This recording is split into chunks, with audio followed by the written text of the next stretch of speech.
What up, man? It's your big brother K-Rino here with y'all once again. I missed y'all last night. Wasn't able to come on last night and kick it with the family, but we are here tonight. We are in the building, man, and I got a good one for y'all tonight. I think because this was inspired by a lot of things that I'm seeing that have become really annoying to me, bothersome to me. So I want to make sure I get this one in and put this on the record and document this topic. If I look back from time to time, I'm watching Deion Sanders, I'm watching Colorado, watching Shador Sanders, Deion's coaching. Look, LW say you're competing against Deion tonight, right? I ain't competing. That's no competition. I don't want no smoke. But I didn't want to come on super late. I didn't want to come. That's why I keep looking like this because I'm watching it too. But I didn't want to come on super late. But I did want to touch on this subject. Um, I see you, Steve. I see you. What's up, OC? What's going on? How you doing, my brother? Good to see you. Um, Sellout, and I just wanted to see what the dictionary had to say. And just in a nutshell, it says a betrayal of one's principles um, to gain expedience.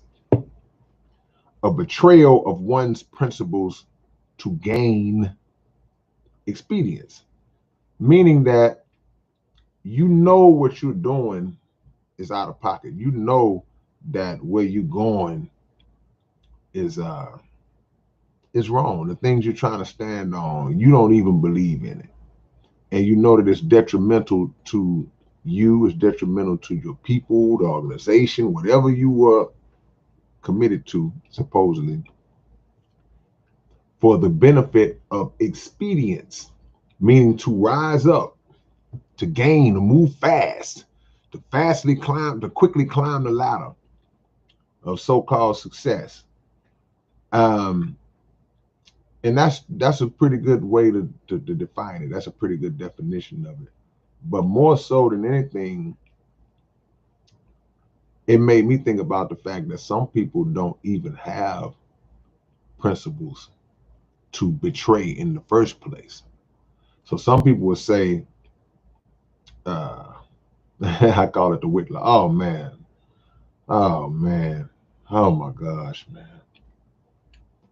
Yeah, some people don't even have those principles, man. Some people are so uh, heartless in how they want to get up that ladder. They don't even look at it as being wrong. They don't even see anything wrong with it. It's like, man, I'm just doing what I got to do. But those who do know exactly and are fully aware of what it is that they're doing, they are the sellouts. And we kind of live in a day and age now where certain words are considered to be like, well, you shouldn't say that. You shouldn't call people that. You shouldn't call people that. But in some of those words, I do agree. But some of this stuff, man, you just got to call it for what it is, man. Anytime you have someone who intentionally sets out to be an enemy to their own people, also, all so they can advance, bruh, you are a dangerous individual. And this is not something that's new. This is something that's been going on from the beginning of time, I would assume, or from the beginning of when people when there were classes, when there was a lower class and a class above that and a higher class, an elite class. This has been going on for the longest because there are people who have always wanted to climb the ladder. And there's nothing wrong with climbing the ladder. Ain't nothing wrong with trying to advance in life. Ain't nothing wrong with trying to get to another level and make it to the top. It's not what you do, it's how you do it. So if I got to step on somebody in order for me to get up, then I'm doing it the wrong way. If I got to throw somebody under the bus for me to jump up, I'm doing it the wrong way. And even on a bigger scale, because it's one thing to step on one person, it's one thing to throw one person under the bus. On a bigger scale, there are people who they will sell out everybody, a whole group of people, a whole race of people. They will sell you out. They don't care to get to where they're trying to get to. I always think about when they put black people on Supreme Court. I know Clarence Thomas has been on in that position for a long time, and that was an incident where somebody was about to get executed, and he was the swing vote. And y'all correct me if I'm wrong on this, but my memory feels like I'm right. He was the swing vote to give this person a stay of execution, and he decided to say, nah, I'm going to take him out. Now, some people might look and say, well, at the end of the day,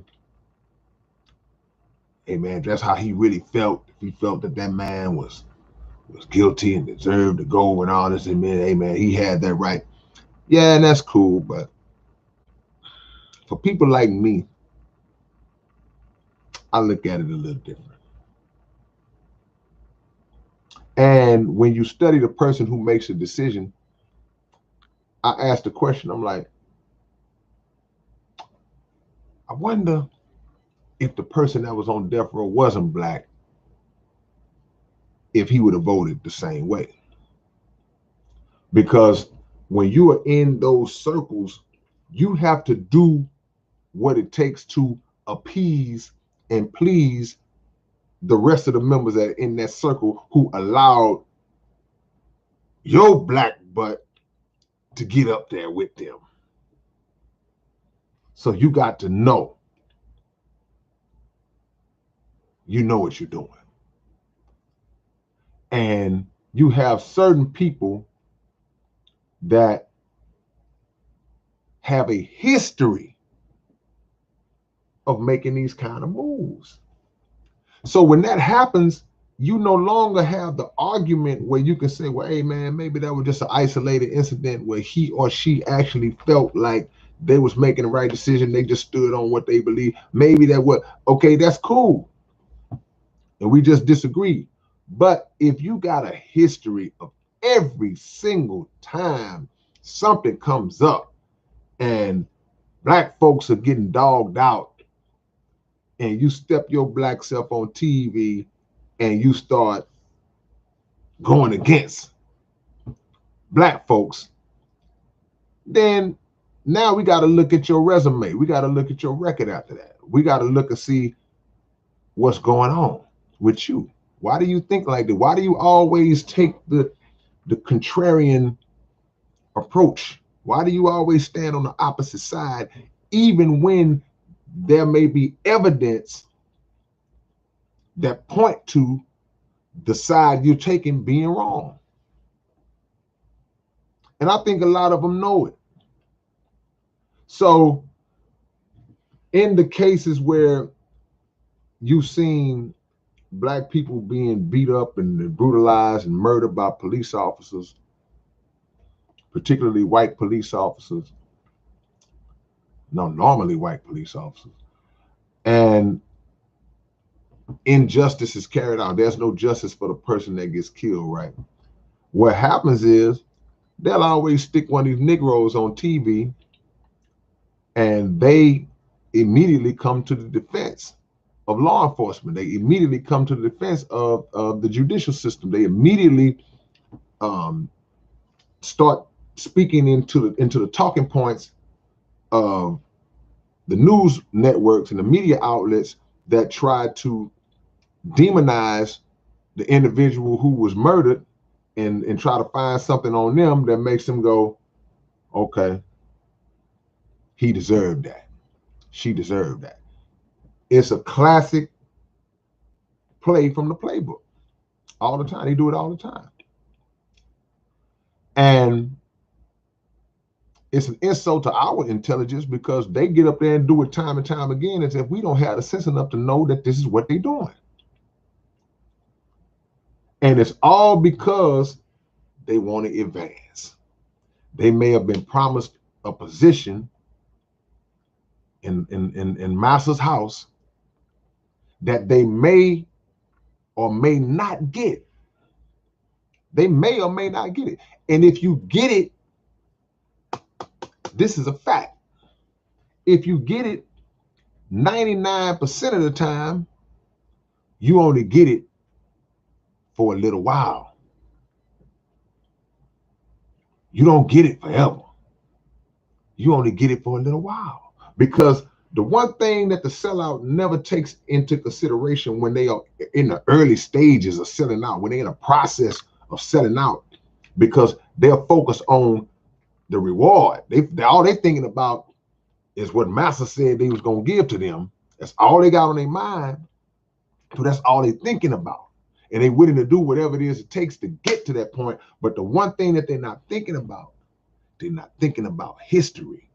And history shows again that no matter how many times you've seen these cats sell out, when they get through with you, they're going to throw you to the side and bring somebody else in new. When they have no more use for you, they're going to throw you to the side. It's like being a prostitute. You only good until the person gets what they want to get out of you. Then throw you away. We don't need you no more. And in politics, we see this a lot because they've taken a lot of our black celebrities and they put them out front to push a lot of political agendas, Republican and Democrat, both sides. That's why the whole political system is a joke, right? So these politicians always clamoring for the black vote. If you notice that. Politicians are always clamoring for the black vote. And when I say politicians, I'm speaking about presidential candidates for the most part. So you never really hear politicians harping on the Asian vote. Well, we got to get the Asian vote. We got to somehow get the Asian American vote. We got to somehow get the Latino American vote. No, it's always the focus on the black vote. And the reason why that focus is so strong is because we more so than anybody have been fooled by this whole political process into thinking that we are inclusive in it. And we're not. We're inclusive in it only to the degree that they can use us for the numbers. That's it. Once they get what they want from us, then we don't hear from them no more. That's why you always see them visiting the churches around election time. You always see them coming to the churches.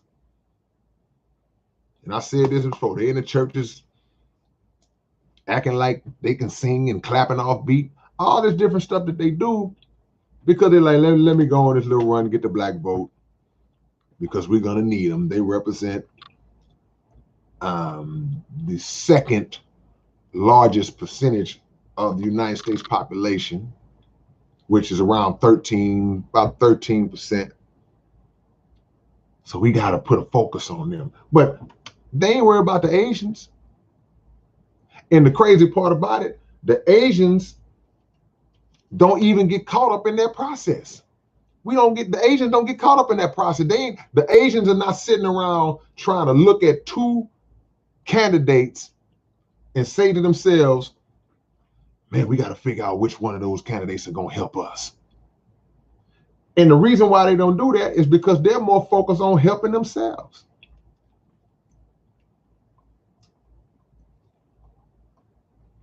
It's Cakes. Appreciate the love. It's Cakes. Immortal Crew. Gavin Shaolin. Hey, man, we got the great Witty D in the chat, man. Witty D, my OG, my brother from another. Appreciate the love, Will. Look, man, y'all give Witty an OG salute. Y'all know how we do it, man. This man right here, I know he don't like this. He don't want me to do this, but I'm gonna do it anyway. This man right here, man, has been so instrumental in just giving me game directly and indirectly for literally 30 years, bro. That's just a fact. So anytime I'm in his presence, in person or online or on the phone, you know, I try to soak up as much as I can from him. And he blessed our game with his presence tonight on this chat. Will, you ain't watching Dion, Will? So give an OG salute to my brother Willie D, man, who's in the building right now. Y'all show some love to also one of our greatest soldiers / activists / freedom fighters / hip-hop pioneers that we have. This man got so many hats that he needs about 9 heads. So much love to my brother Willie D. It's Willie D, y'all. But we don't see other groups of people putting so much emphasis on the political system, because a lot of those groups have already been rooted in the principles of doing for self.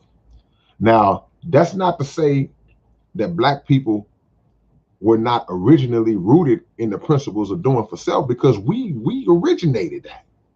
A lot of those principles that a lot of people use and get credit for, they came from us. Those are old African principles that we've been using for thousands and thousands of years or more. But we were disconnected from those principles when we were brought over here through the transatlantic slave trade. So at the end of the day, a lot of the things that we know or knew were stripped from us. And they were stripped from us by the very same people who we are now trying to clamor and push our way to get back up next to, which makes no sense. But it also does make sense because it's part of that whole conditioning process. So we've been disconnected from everything that made us who we are. And now we're in this cycle. We're on this hamster wheel. We've been on this hamster wheel for the longest, thinking that we're making progress. We just a hamster on the wheel. You running, but you're not going nowhere. But at the same time, you're getting tired. You're wearing yourself down. So a sellout is delusional. A sellout represents a delusional mindset because he makes or she makes the biggest mistake of thinking that the entity that they are selling out to, they think that they love them because of the conversation, and because of the compensation and compensation. They talk it up good to you because they have a motive that they want you to carry out, and they throw you a few little they throw you some dog treats. You ever seen somebody train a dog? When a dog trainer trains a dog, they train a dog with treats. So they give them commands, they make them do certain things, and when the dog follows the command, the trainer gives them a treat and says, good boy, encourages them. See, it's called positive reinforcement. So when the dog sits, good boy, good girl, here's a treat. That's how they do us. We the dogs. And they give us the treats based on our obedience to them. But unlike the dog, who they love, they gonna love the dog more than they love black folks. The dog got a better chance than black folks out here. They'll go crazy. You see what they did to Michael Vick behind some dogs? You can have police officers who have canine units. If you shoot one of those dogs, they're gonna say officer down. The dog is like his partner. It's more love for the dog. So unlike the dog, they'll give you the treats, but when they through with you, you done. They have no more use for you. And we've seen too many times where these celebrities, they put their foot in their mouth because they think that if I just keep on kissing master's butt, I'm gonna be near my master. I just want to sit right next to my master. And you never get that seat. And one of the biggest issues that we have with a lot of these sellouts out here is all of them are not necessarily acting the way they act for position. Most of them are. But a lot of them, man, they just have an envy and a jealousy and a hatred in their heart for any brother or sister who might be just doing their thing. It's just something in you where I don't like you because you're doing so good. I can't stand. And they find all kinds of ways to besmirch the character of somebody that's doing good for themselves. And you sit there as a person who don't think like that. You sit there almost dumbfounded because you can't understand why they think the way they think. But at the root of that thinking is an insecurity that they have. Is a resume that consists of multiple failures in life. I don't like LeBron James because I tried to be a basketball player and I didn't make it. I wasn't as good as him. So now every time I see him, it reminds me of how trash I was on the basketball court. So now that I have this position, I'm going to say and talk down on LeBron James anytime I feel like it. See, that's envy. That's envy. And people who have that kind of spirit on them, they can't even disguise it.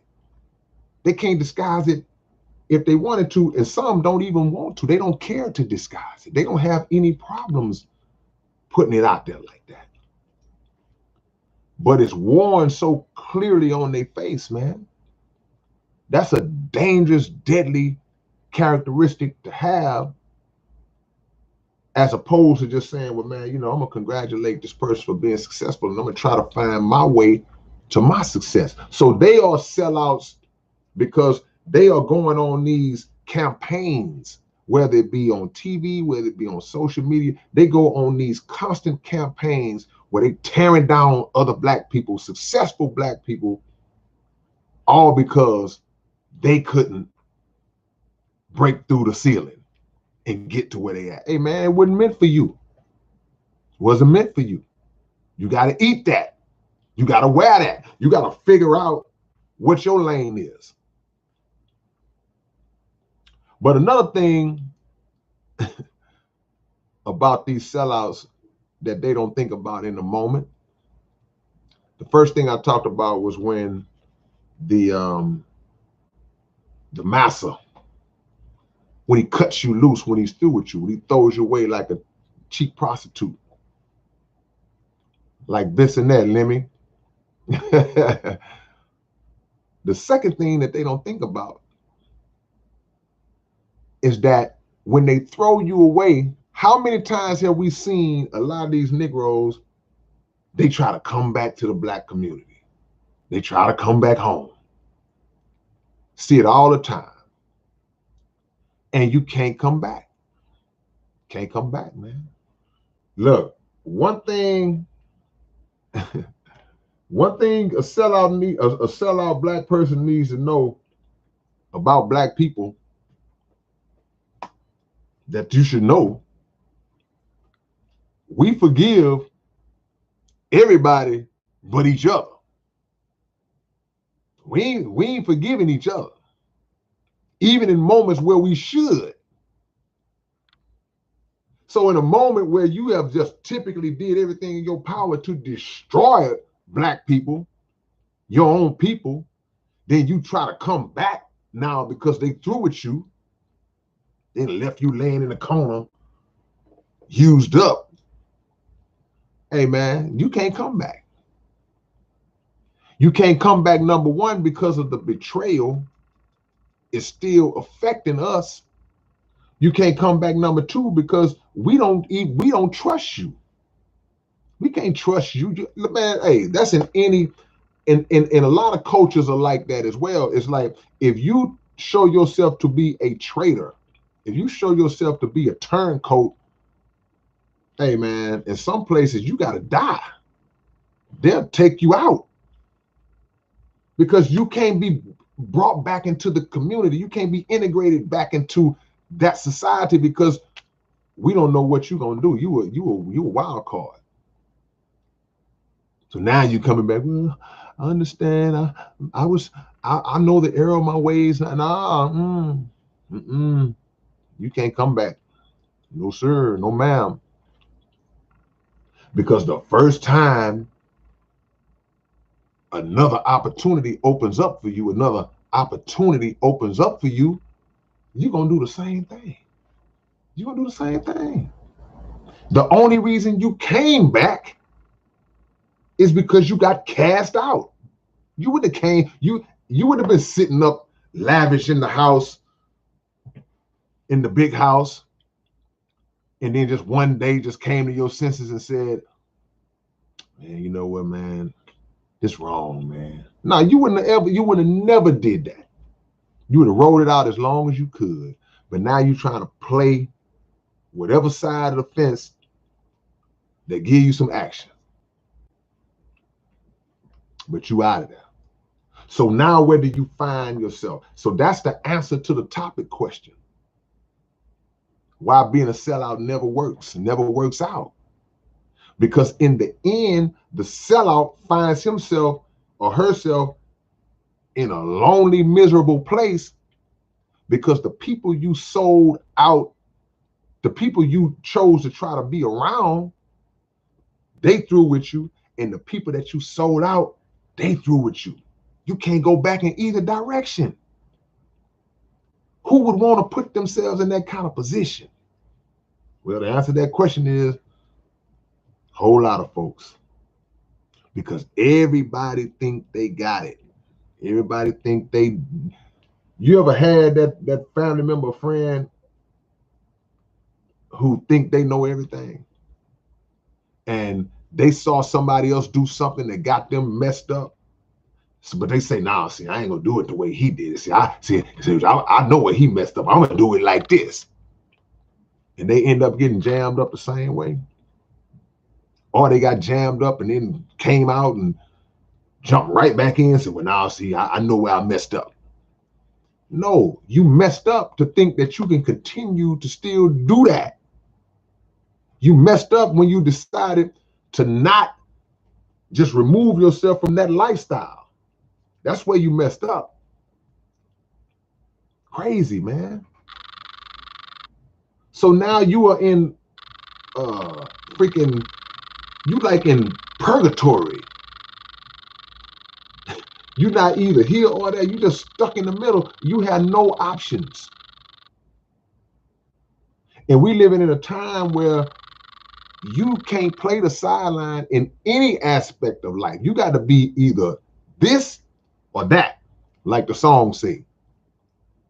You can't straddle the fence in 2023 moving forward.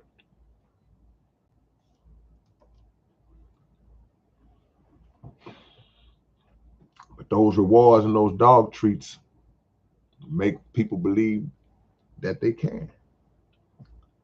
Now, we talked about politics for a little bit, and I ain't gonna hold y'all long, man, because I want to get back to watching the game too. I ain't gonna lie.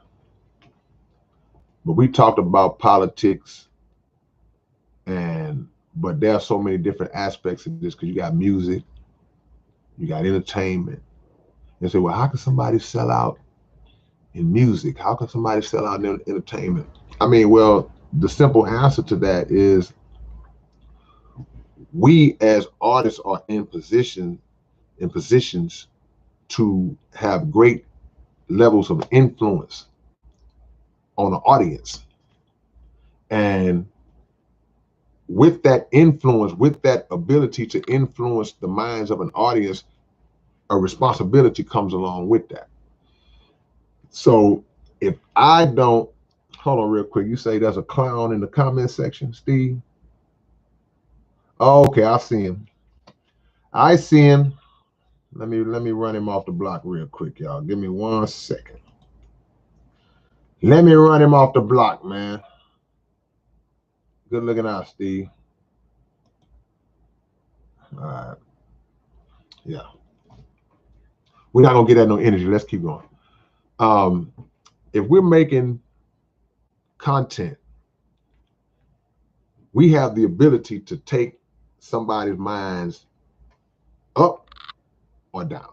That's just the reality of it. Now, as a young man, as a young artist, I may not have understood that the way I understand it now. But now I do understand it. It's very important to me, and it makes me as an individual do my best, not perfect, but do my best to weigh my words carefully, right? Now, if somebody starts off pretty good, they're starting off with some pretty good content, and then all of a sudden their content takes a turn due to a certain package being presented to that artist that says, hey man, kind of ease up on oh boy, they out tonight, huh? Kind of ease up on the consciousness, ease up on the righteous talk, ease up on the exposing of these powers and these so-called elitists, and ease up on that. And then you say, nah, man, I ain't easing up on that, man. I'm not gonna do that. And then they say, well, man, look, man, we had this deal for you. We had this contract. We was getting ready to really bump you up. We got a situation where we can get you on this show and on that platform and this and that. If that becomes intriguing to you, then what's going to happen is you're going to mess around and be tempted if your mind is not strong enough to deal with it. And if your mind is not strong enough to deal with it, man, you're going to be among the sellouts.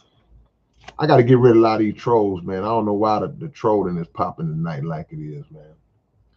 I don't get a lot of trolling, but we're going to get rid of the trolling and we're going to keep on rolling. That's how we do. So you see a lot of artists that a lot of us love, and it's like, man, this dude, he was on it. Then all of a sudden, they start taking a little turn. It's like, man, why is he so non-threatening in all of a sudden? Why is he not on it like he used to be? Because somebody got to him. And money has a way of turning people into something that a lot of us may not have even thought could happen to that person. And in some cases, it has a way of turning us into people that we never thought we would turn into, or others may not have seen us turning into. You got to be built a certain kind of way to put principles over money when the two are pitted against each other. I'm of the belief that you can have both. Too many examples that I've seen personally in my life. I feel like And I ain't no preacher. By no means am I a preacher. But I know a little scripture, you know. So there's a scripture that says, seek ye first the kingdom of God and all its righteousness, and all these things will be added unto you. The things represent the material thing, or just not the worship of those things, but just the things that you desire in life, man. You want a nice home, you want a nice car, you want to have little bread or whatever, the little money cushion to do things with, you know, take trips and all that. Okay, but it says, seek first the kingdom of God and all his righteousness, and these things will be added unto you. That's God right there telling you, look, you can still do it the right way and eat. You ain't got to be a snake. You ain't got to be conniving and dirty to get it. But the world we live in makes us think that we almost have to, because we see all of the dirt and the evil around us, and it seems to be prospering.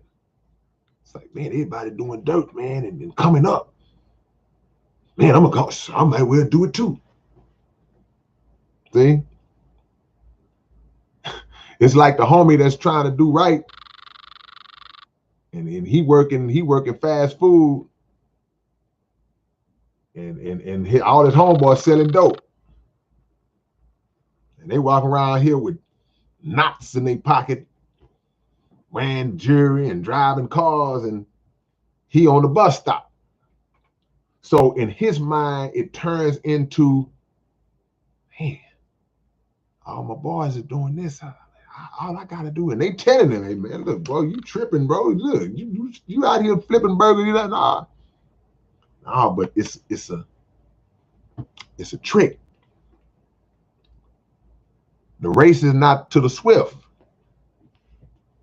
The race is to the one who can endure to the end. A lot of those cats end up dead or in jail. That's just the reality of it. The one that's keeping his eyes focused, even though it might be taking a little longer, you free. You ain't looking over your shoulder, watching your back. You good. And your time will come if you keep working on it. I just believe that. Some people might not believe that, but I believe it. But when you think it's not moving fast enough for you, so you see a lot of our sisters, they come out now and they like, a lot of the female rappers, they are very, very, very, very over-sexualized in content. And that's not an accident, and it's not a stone being thrown by me at those young sisters. I'm not throwing a stone, even though responsibility does come into play, because we still grown and we know better. We know. But the temptation of that money, of those things, those positions, that's those bumps up in status, those are the things that can drive a young sister, young brother to put out that kind of content. But they can't put that kind of content out without the labels driving it. So at the root of it all are those labels that don't have a problem with our sisters, our brothers talking about killing each other and all that, or our sisters talking about, you know, I ain't gonna repeat a lot of stuff, but you know, a lot of stuff our sisters are talking about these days. They don't have no problem with that. But let me start talking about what they do. They being these cats that run these companies. Let me start talking about what that government do. Now you the worst person that ever breathed oxygen. That in itself should show you the agenda. That should show you right there. If you just use common sense to say, how is this type of stuff able to be presented and just every way you turn, it's right there. But the second I share a tweet about fake Jews or something like that, then all of a sudden, everything I do is shut down. That should tell you right there that they want you. They don't have any problem with us contributing to the destruction of us. They ain't got no problem with that.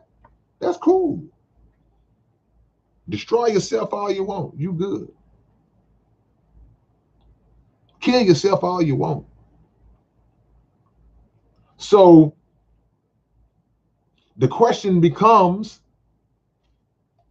and this ain't a rhetorical question, I'm actually asking this question, so y'all feel free to answer.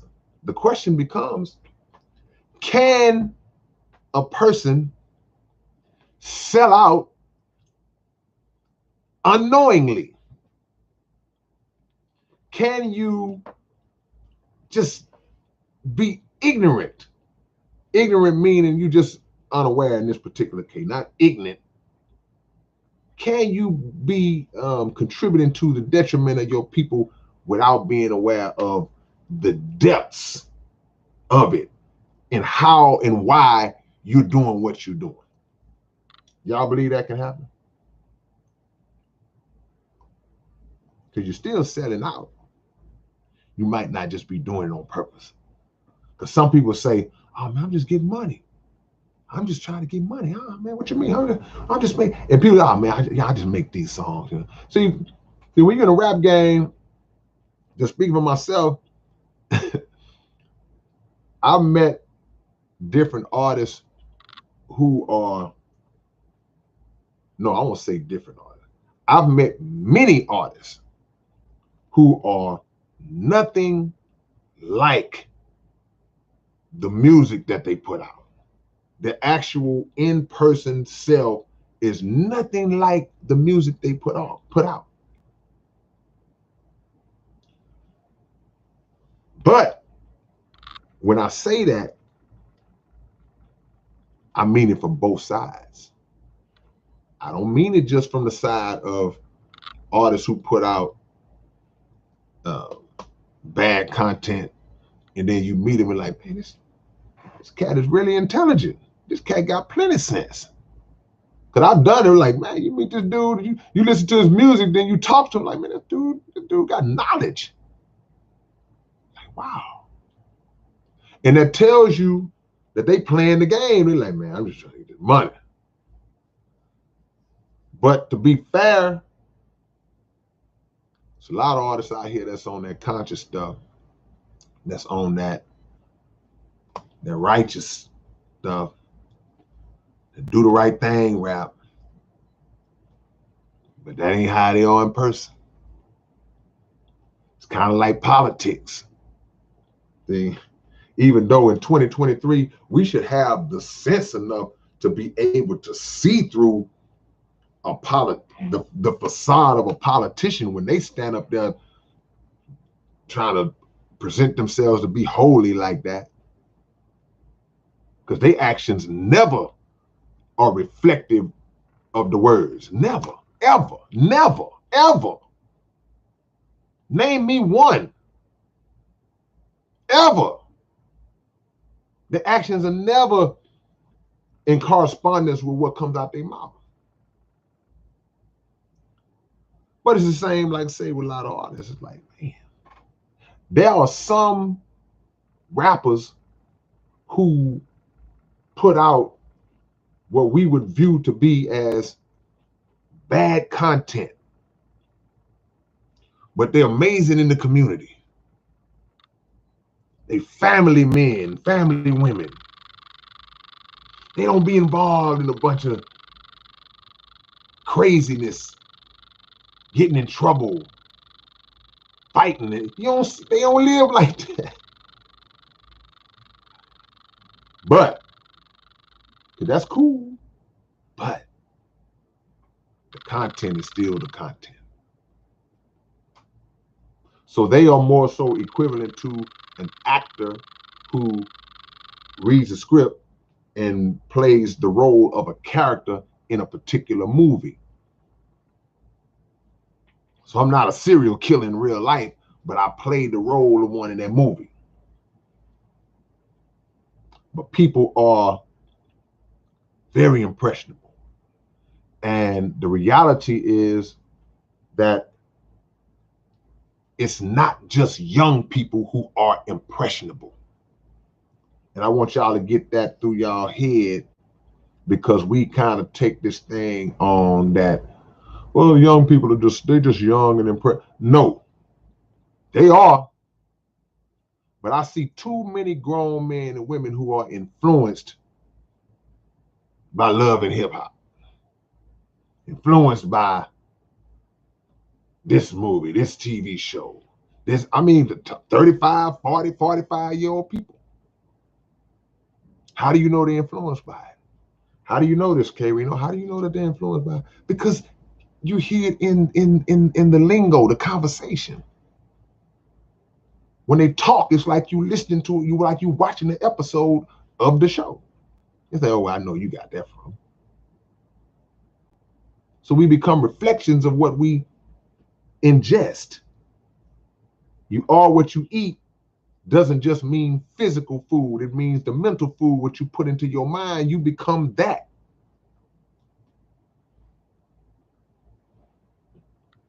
So, did y'all answer the question? Can you subconsciously sell out?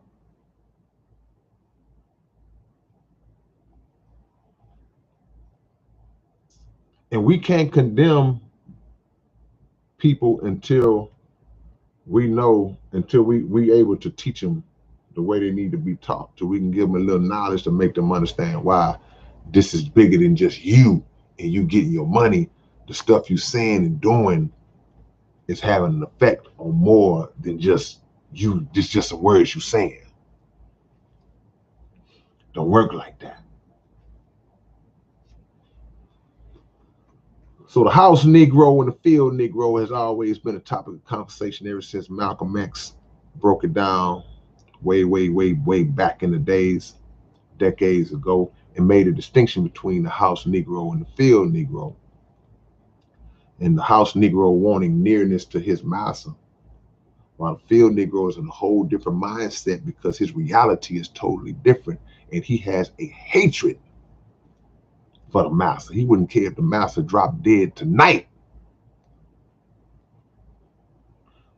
But in 2023, that mindset still exists, and there are people that still want that nearness to the slave master, still want that nearness to him.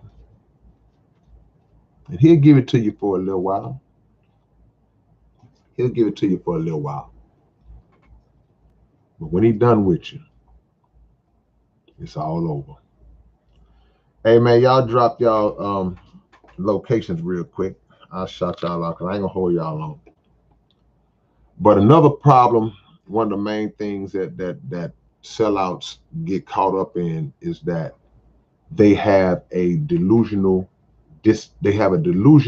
belief in faith in a failing system. This whole thing is collapsing, bro. It's collapsing on an economical level. It's been collapsed on a moral level. So what's happening is we still see a lot of billionaires. We still see a lot of millionaires.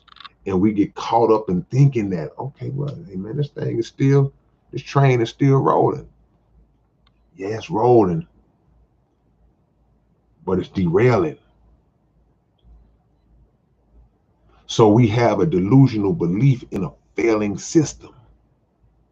And we're trying to rise up the ladder in this failing system. And the higher you get up, it's like when the Twin Towers were intentionally blown up by America. I mean, attacked. The higher up you were, the lesser your chances. When that when it was clear that building was in trouble, the higher up. Now, if you down toward the bottom, hey man, we can get up out of here.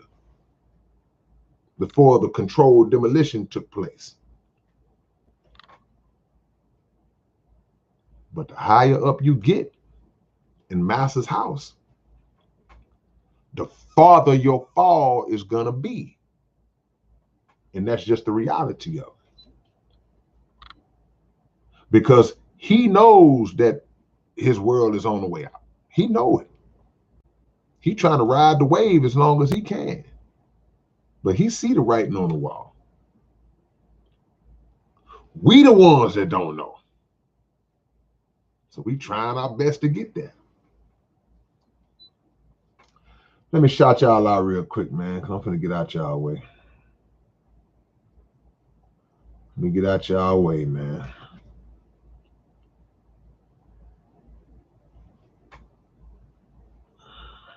Man, I lost my spot. Urban Theater out there in London, the UK. Kia or Kaya in Lufkin. Jason Thomas out there in Beaumont, Texas. Big money. Joe Wilson, Northern Territory, Australia. Yay, yay. KS is in Temple, Texas. Hey, man, ain't nothing but love on this end, man. Theos Omni, Otaki, New Zealand. Otaki, that sound Japanese. Smart Money, Central Coast, Cali. All right, much love to you, family member. Gavin is in Australia. Burn City, what's up? Is Cakes Immortal. God's Dummy is in Lufkin.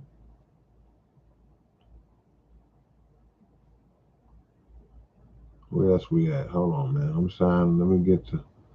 Think that's it, man. End of the day, man. It's about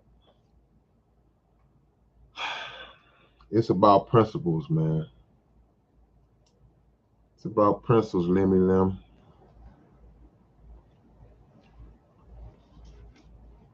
When you side with a known enemy, and you know what they do to us. You know it. But that little bread make you say, I'll be all right. I'll be all right. When you side with a known enemy, man, what you think a snake gonna do to you?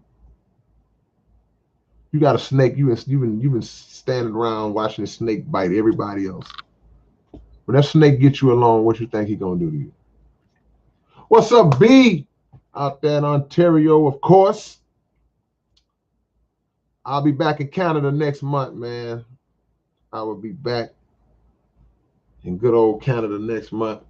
And hopefully it won't be 3,000 degrees below zero like it was the last time your big brother came out there. It's Cakes out there in Melbourne, Australia.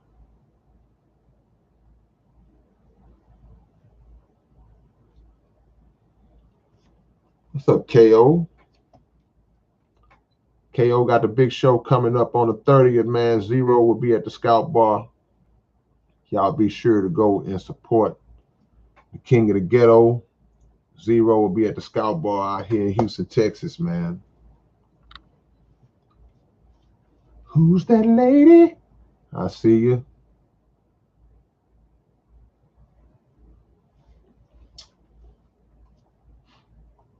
Jovan, you slowly becoming an atheist, ain't you?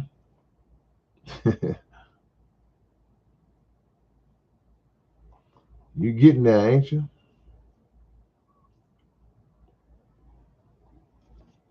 Just know that the homie, the legend, MC Breed, he had a signature song that said, "Ain't no future in your fronting. It ain't no future in being a sellout. None. You will end up alone with no resources. No resources. All right, y'all. I'm gonna let y'all make it. I appreciate the love. Shout out to all of y'all who came on right in the middle of the game, man. I got to be crazy. Just gonna start a live stream right in the middle of one of the biggest games, man. Everybody's watching. Start a live stream, okay? Shout out to the OG Willie D for coming through, man, and showing some love. As always, one of the realest to ever do it. Hold on, wait a minute, man. We can't go yet. Oh my gosh, man. Hold on, wait one freaking minute. We got Klondike Cat in the chat, man. Hold on, man. We got to do another OG salute before I leave, man. Klondike Cat, South Park Coalition OG is in the chat. Man, it's a special night, man. Y'all shout out and give Klondike Cat the OG salute, man. Show my brother some love. Man, Cat came in at the what's been at the 11th hour. 11th hour entertainment. Y'all see that new album, Mob Manuscript. Wow, Mob Manuscript. Ooh. Man. Okay.